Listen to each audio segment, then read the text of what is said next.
কৈলাস ধামে নিয়ে যেতে চাচ্ছি। বৌদি খালি আসো যায়। সে হচ্ছে সম্পূর্ণ আপনার ইচ্ছা।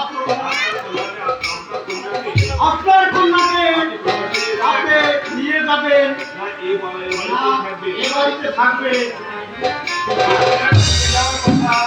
আর ওই কৈলাসে নিয়ে যাওয়ার কথা। এটা তো হচ্ছে বড় আনন্দের কথা। তবে আর বিলম্ব নয় নাগরাজ বাসুকি,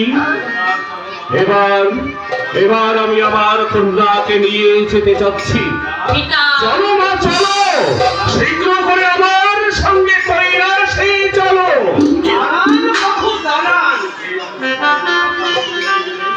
এই অবস্থায় গুরু পদ্মপতিকে নিয়ে গেলে ওই মা পার্বতী ভূমিষ্ঠ হয়। তুমি অবশ্য ঠিক কথাই বলেছ নন্দী। তবে এখন উপায় আছে? বলো নাগরাজ বাসুকি, কি সেই উপায়? আমি আপনাকে সেই ব্যবস্থাই করে দিচ্ছি। কি উপায় দাদা? শুনতে আমি এক গালি করতে ফুটিয়ে তবে আমি নিজেকে আমি সাজিয়ে দিচ্ছি। তুই ওর মধ্যে কোথায় লুকিয়ে বসে আমি কৈলাস যাবি।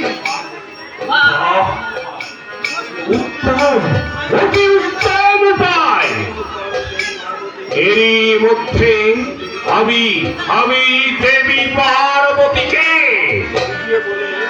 সব কিছু একে একে বুঝিয়ে বলে আমার কন্যাকে আমি সেই কৈলাস ধামে শিব কন্যা রূপে পূর্ণ অধিকার দেব।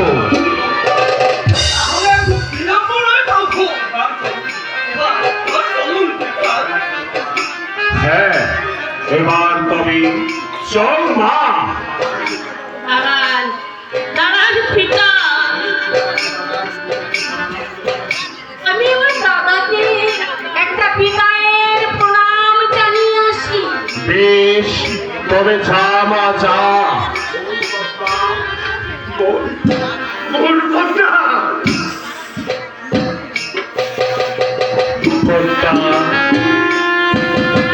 তুমি এই নাগলোকে এতদিন ভগিনী রূপে যে সম্মান দিয়েছে, তার জন্য তুমিও তাকে কোনোদিন ভুলে যেও না কন্যা। হৃদয়